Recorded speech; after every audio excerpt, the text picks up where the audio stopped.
ओम शांति। आज है 28 फरवरी 2023। आइए हम सुनते हैं परम पिता शिव परमात्मा के अनमोल, अद्भुत, मीठे महावाक्य। मीठे बच्चे, बाप के ज्ञान की कमाल है, जो तुम इस ज्ञान और योग बल से बिल्कुल पवित्र बन जाते हो। बाप आए हैं तुम्हें ज्ञान से ज्ञान परी बनाने। प्रश्न: बाप की कमाल पर बच्चे बाप को इन एडवांस कौन सा इनाम देते हैं? बाप की कमाल पर बच्चे बाप को इन एडवांस कौन सा इनाम देते हैं? उत्तर: बाप पर बलि चढ़ना ही उन्हें इन एडवांस इनाम देना है। ऐसे नहीं बाबा पहले ब्यूटीफुल बनाए फिर बलिहार जाएंगे। अभी पूरा बलि चढ़ना है। शरीर निर्वाह करते, बाल बच्चों को संभालते, श्रीमत पर चलना ही बलिहार जाना है। इस पुरानी दुनिया में तो ठीकर ठोबर हैं। इनसे बुद्धियोग निकाल बाप और नई दुनिया को याद करना है। गीत बजा है, तू प्यार का सागर है। ओम शांति। बच्चे जानते हैं कि बाप सन्मुख बैठे हैं और जो दूर बैठे हैं सभी के प्रति कहते हैं, सुनना तो उन्हों को भी है। बच्चे जानते हैं कि बाप ज्ञान का सागर हैं, तो जरूर उनमें ज्ञान होगा ना। जैसे सन्यासी विद्वान हैं तो वह समझते हैं हम विद्वान हैं। बच्चे जानते हैं परमपिता परमात्मा माता पिता के सन्मुख बैठे हैं। वह ज्ञान सागर हैं। ज्ञान से सद्गति होती है। उस ज्ञान सागर से जैसे कि लोटा भर लेते हैं। सागर तो सदैव भरपूर है ना। सागर से कितना पानी सारी दुनिया को मिलता रहता है, कभी खुटता नहीं, अथाह पानी है। तो बाप भी है ज्ञान का सागर। जब तक जीते हैं उनसे ज्ञान सुनते ही रहते हैं। वह सदा भरपूर है। थोड़े से ज्ञान रत्न दे देते हैं जिससे सारी सृष्टि सद्गति को पाती है। वह है ज्ञान का सागर, शांति का सागर, सुख का सागर। उनके संग से पतित से पावन बनते हैं। तुम हो ज्ञान गंगाएं। मान सरोवर होता है ना, सरोवर एक बड़ा तालाब है। वह भी कैलाश पर्वत पर दिखाते हैं। समझते हैं बड़ा सागर है जिसमें डुबकी मारने से मनुष्य परी बन जाते हैं। परियों का अर्थ तो समझ नहीं सकते। परियां बहुत शोभनिक होती हैं। अब तुम बच्चे जानते हो बाप हमको यह ज्ञान स्नान कराए, ऐसा सुंदर शोभनिक ज्ञान परी बनाते हैं। वहाँ तो नेचुरल ब्यूटी होती है। यहाँ काजल क्रीम आदि लगाए श्रृंगार करते हैं। यह है आर्टिफिशियल ब्यूटी। तत्व ही तमो प्रधान है। वहाँ तत्व भी सतो प्रधान होते हैं। देवताओं जैसे शोभनीक कोई हो नहीं सकते। यहाँ की ब्यूटी में हेल्थ तो नहीं रहती। वहाँ तुम्हारी हेल्थ भी अच्छी और ब्यूटी भी रहती है। बच्चे समझते हैं बाबा तो कमाल कर देते हैं। मनुष्य बड़े बड़े मार्बल की मूर्तियाँ बनाते हैं अथवा अच्छे आर्ट से चित्र बनाते हैं तो उनको बहुत इनाम मिलता है। अब विचार करो, बाप ज्ञान और योग बल से हमको क्या से क्या बना देते हैं। यह तो बाप कमाल करते हैं। ज्ञान और योग की कितनी बड़ी बलिहारी है। कमाल है बाबा के ज्ञान बल से आत्मा बिल्कुल ही पवित्र हो जाती है। 5 तत्व भी प्योर हो जाते हैं जिससे नेचुरल ब्यूटी रहती है। नई दुनिया और पुरानी दुनिया में फर्क तो रहता है ना। हर एक चीज सतो प्रधान सतो रजो तमो होती है। दुनिया में भी ऐसे होता है। जैसे जैसे मनुष्य ऐसे फिर उनके लिए वैभव रहते हैं। शाहूकार के लिए वैभव भी अच्छे होते हैं ना, गरीब के पास ठीकर ठोबर होते हैं। तो इस पुरानी दुनिया में भी ठीकर ठोबर हैं। नई दुनिया में सब कुछ नया होगा। तो कितना मोस्ट बिलवेड बाबा है, उनकी हम महिमा करेंगे। बाबा खुद तो नहीं कहेंगे मैं कितना मोस्ट बिलवेड हूँ। बच्चे बाबा की महिमा करते हैं। बाप कहते हैं मैं तुमको ज्ञान योग से क्या बनाता हूँ। बाबा को फिर क्या इनाम मिलता है? इन एडवांस ही बाबा को इनाम देते हैं, अर्थात उन पर बलि चढ़ते हैं। गाते भी हैं तुम पर बलिहार जाऊं, तो जरूर इन एडवांस बलिहार जाएंगे ना। ऐसे थोड़े ही पहले बाबा ब्यूटीफुल बनावे फिर बाद में तुम बलिहार जाएंगे। बलिहारी भी पूरी चाहिए, वह भी राज समझाया है। ऐसे नहीं कि सभी बाबा के पास ले आकर बैठ जाना है। तुमको श्रीमत पर चलना है। वह है सर्व आत्माओं का बाप। उनको आत्माओं का रचयिता नहीं कहेंगे, सृष्टि का रचयिता व स्वर्ग का रचयिता कहेंगे। बाकी आत्मा और यह खेल तो अनादि है, परंतु इस समय पुरानी दुनिया को नया बनाते हैं, चेंज करते हैं। शरीर तो विनाशी है। बाबा अब हमारी कितनी आयु बढ़ाते हैं, बेहद की आयु बन जाती है। वहाँ एवरेज 150 वर्ष आयु रहती है। यहाँ तो कोई की 1 वर्ष भी आयु रहती है, कोई की 1 मास भी नहीं चलती। जन्मा और मरा। वहाँ ऐसे नहीं होता, सबकी आयु बढ़ी रहती है। कायदे अनुसार जल्दी से बर्तन टूट नहीं सकता। तो बाप समझाते हैं अब बहुत मेहनत करनी है। तुम शिव शक्ति सेना बाप के मददगार हो।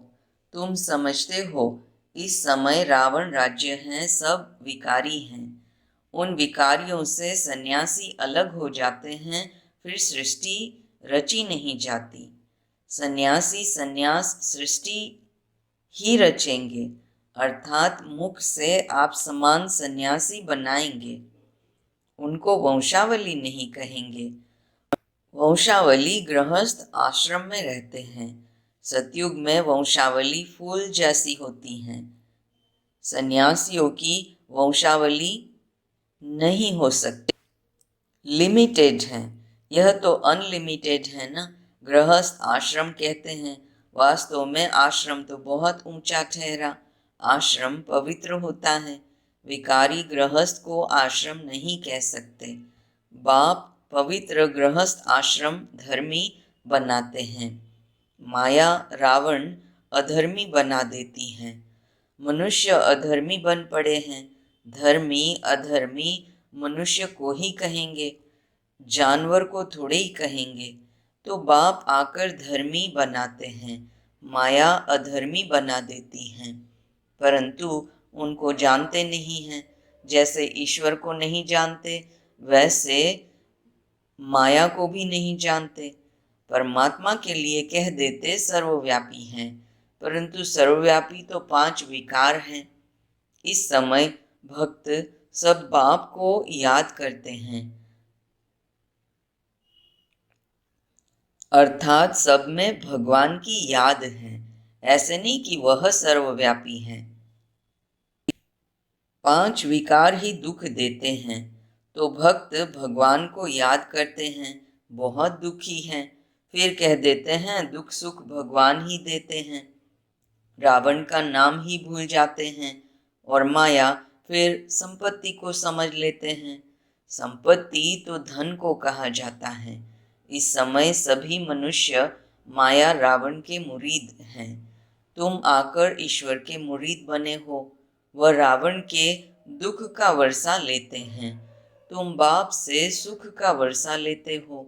बाप आकर के माताओं को गुरु पद देते हैं। यहाँ कहते हैं पति स्त्री का गुरु है, परंतु वह तो और ही पतित बना देते हैं। द्रौपदी ने भी कहा ना, हमारी लाज रखो। अब बाप कहते हैं इन कन्याओं द्वारा ही उद्धार करूंगा। कन्या का गायन है, कुमारी वह जो पियर और ससुर घर का 21 जन्मों के लिए उद्धार करे। इस समय तुम कन्याएं बनती हो ना, माताएं भी कुमारी बन जाती हैं, ब्रह्मा कुमारियां हो ना, तो इस समय की तुम्हारी महिमा चली आती है। कुमारियों ने कमाल की है, बाप ने ही कुमारियों को अपना बनाया है, तो नाम बाला करना है। माताएं भी ईश्वरीय गोद ले कुमारी बन जाती हैं, तो कन्याओं की महिमा वैसे तो सिर्फ गायन मात्र है। अब फिर प्रैक्टिकल में तुमको बाप जगाते हैं। बाप ने कुमारियों को अपना बनाया है। सीढ़ी चढ़ फिर उतरना मुश्किलात हो जाती हैं। अभी भी देखते हैं तो कहते हैं ना, नाहक शादी की। फिर बच्चे पैदा होने से मोह की रग जुट जाती है, तो बाप समझाते हैं आधा कल्प कन्या को शादी कराए भिखारी बनाया है। अभी बाप आए हुए हैं, कहते हैं पवित्र बनो। देखते हो पवित्रता में सुख भी है तो मान भी है। सन्यासियों का कितना मान है, बंधन मुक्त हो जाते हैं। वह है पवित्रता का बल, वह कोई योग का बल नहीं है। योग बल सिर्फ तुम्हारे पास है। उन्हों का तो है तत्व से योग, जहाँ रहते हैं। जैसे 5 तत्व हैं वैसे वह फिर छठा तत्व है। उनको ब्रह्म ईश्वर कह देते हैं, इसीलिए उनका योग आर्टिफिशियल है। उस योग से विकर्म विनाश नहीं होते, इसीलिए गंगा स्नान करने जाते हैं। अगर निश्चय होता कि योग से पावन बनते हैं तो फिर गंगा स्नान नहीं करते। इससे सिद्ध होता है कि उन्हों का योग कायदे के विरुद्ध है। जैसे हिंदू कोई धर्म नहीं, वैसे ब्रह्म भी ईश्वर नहीं। रहने के स्थान को ईश्वर समझ लेते हैं। यह बाप आकर समझाते हैं, तो कुमारियां समझा सकती हैं। हम भी के इस भारत को स्वर्ग बनाते हैं, वर्ल्ड ऑलमाइटी अथॉरिटी राज्य बनाते हैं। बाप कहते हैं माताओं का नाम बहुत बाला करना है, पुरुषों को इसमें मदद करनी चाहिए। यह पवित्र रहना चाहती है तो पवित्र रहने दो। तो बाप आकर पहले माताओं और कुमारियों को ज्ञान देकर अपना बनाते हैं। शिव वंशी तो सब है ही, फिर ब्रह्मा कुमार और कुमारियां बनते हैं। कुमार भी हैं परंतु थोड़े, कुमारियां जास्ती हैं। तुम्हारे यादगार का मंदिर भी यहाँ एक्यूरेट है। मनुष्य समझते हैं विकार बिगड़ सृष्टि कैसे पैदा होंगी। बाप कहते हैं अभी यह दुखदाई पतित सृष्टि नहीं चाहिए, तो जरूर पवित्र रहना पड़े। गवर्नमेंट भी कहती है पैदाइश कम हो, क्योंकि वह समझते हैं इतना अन्न कहाँ से आएगा। वह पवित्रता की बात नहीं समझते। तुम जानते हो अभी शिवालय स्थापन होता है, बेहद की दुनिया शिवालय बन जाती है। उन्होंने तो एक मंदिर का नाम रख दिया है शिवालय, वह हो गया हद का शिवालय। यह बनता है बेहद का शिवालय, सारा स्वर्ग शिवालय कहेंगे। शिव ने देवी देवताओं की रचना की है, उनके मंदिर बने हुए हैं। वह है चैतन्य शिवालय। फिर यह वेश्यालय बन जाता है। चैतन्य देवताओं के जड़ मंदिर बनाकर उन्हों को फिर विकारी लोग पूजते हैं। शिवालय शिव बाबा बनाते हैं। मददगार है शिव शक्ति पांडव सेना। मेजोरिटी शक्तियों की होने कारण उन्हों का नाम बाला हुआ है। कन्याएं जास्ती हैं, शिव बाबा तुम्हें अपना बनाते हैं। श्री कृष्ण तो छोटा प्रिंस था, वह कैसे अपना बनाएगा। वह तो खुद ही स्वयंवर कर महाराजा बनते हैं। तो यहाँ शिव बाबा कंसपुरी से निकाल तुमको श्री कृष्णपुरी सतयुग में ले चलते हैं। बाप ने आकर सुलटा समझाया है। आगे कॉन्ट्रास्ट का बहुत अच्छा किताब था। अभी तो पॉइंट भी और अच्छी निकल रही हैं। बाप कहते हैं, दिन प्रतिदिन तुमको बहुत गुह्य बातें सुनाता हूँ। अब ज्ञान इकट्ठा तो नहीं देंगे, पहले हल्का सुनाते थे, दिन प्रतिदिन गुह्य होता जाता है। सब गुह्य बातें एक समय कैसे सुनाऊंगा? जो कुछ समझाते वही कल्प पहले भी समझाया था, इसमें संशय की बात नहीं। ऐसे नहीं कि आगे तो बाबा ऐसे कहते थे, अभी फिर ऐसे कहते हैं। अरे पहले तो पहला क्लास था, अजून बहुत पॉइंट्स हैं जो और निकलती रहेंगी। जब तक जिएंगे बाबा सुनाते रहेंगे। बाबा ने कुछ गुह्य राज सुनाया तो फिर बताएंगे। अभी हम पढ़ रहे हैं, उन शास्त्रवादियों को भी शास्त्र कंठ रहते हैं। अब 18 अध्याय तो है नहीं, यह तो ज्ञान सागर है, सुनाते ही रहते हैं।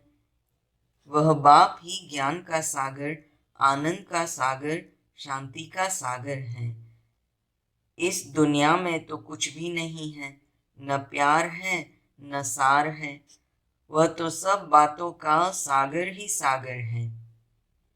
मनुष्य कहते हैं वह सर्वव्यापी है, हम भी वही हैं, लेकिन उनकी तो महिमा बड़ी जबरदस्त है। सभी भक्त साधु आदि उनको याद करते हैं। दुखी हैं तब तो कहते हैं वापिस निर्वाण धाम में जाएं। सो तो जब निर्वाण धाम का मालिक आए तब ही ले जाए। स्वर्ग की सौगात बच्चों के लिए बाप ले आते हैं, खुद स्वर्ग का मालिक नहीं बनते हैं। बाप देते हैं स्वर्ग की सौगात, फिर रावण आकर दुख देते हैं। दुख को सौगात नहीं कहेंगे। स्वर्ग के सौगात की चाबी दी है कन्याओं को। कन्याएं भारत को स्वर्ग बनाती हैं। कन्याएं अपने मित्र संबंधियों को भी समझा सकती हैं। हमने पारलौकिक माता पिता की गोद ली है। अच्छा, मीठे मीठे सिक्के लधे बच्चों प्रति माता पिता बाप दादा का याद प्यार और गुड मॉर्निंग। रूहानी बाप की रूहानी बच्चों को नमस्ते। हम रूहानी बच्चों की रूहानी माता पिता बाप दादा को याद प्यार, गुड मॉर्निंग और नमस्ते। धारणा के लिए मुख्य सार। पहली पॉइंट, गृहस्थ को आश्रम अर्थात पवित्र बनाना है। पवित्रता में ही बल है, पवित्रता का ही मान है। इसलिए योग बल और पवित्रता का बल जमा करना है। दूसरी पॉइंट, मोस्ट बिलवेड एक बाबा है, उस पर पूरा पूरा बलि चढ़ पुरानी दुनिया से बुद्धि निकाल देनी है। वरदान, रूहानी आकर्षण द्वारा सेवा और सेवा केंद्र को चढ़ती कला में ले जाने वाले योगी तू आत्मा भव। रूहानी आकर्षण द्वारा सेवा और सेवा केंद्र को चढ़ती कला में ले जाने वाले योगी तू आत्मा भव। जो योगी तो आत्माएं रूहानियत में रहती हैं, उनकी रूहानी आकर्षण सेवा और सेवा केंद्र को स्वतः चढ़ती कला में ले जाती हैं। योग युक्त हो रूहानियत से आत्माओं का आवाहन करने से जिज्ञासु स्वतः बढ़ते हैं। इसके लिए मन सदा हल्का रखो, किसी भी प्रकार का बोझ नहीं रहे। दिल साफ, मुराद हासिल करते रहो तो प्राप्तियां आपके सामने स्वतः आएंगी। अधिकार ही आप लोगों का है। स्लोगन, परमात्म ज्ञानी वह है जो सर्व बंधनों एवं आकर्षणों से मुक्त है। परमात्म ज्ञानी वह है जो सर्व बंधनों एवं आकर्षणों से मुक्त है। ओम शांति।